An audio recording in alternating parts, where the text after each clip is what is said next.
How to fix Windows cannot be installed on dynamic disk issue. 1. Try some third-party partition manager. 2.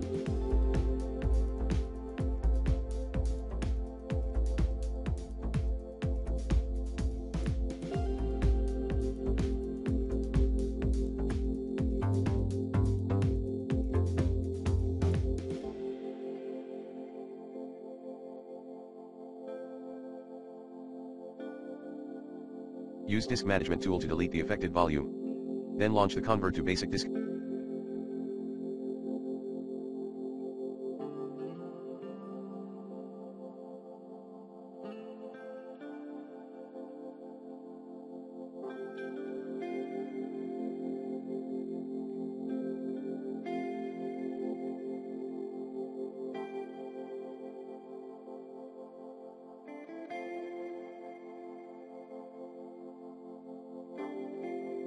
Option 3. Disk Part Command Line Tool.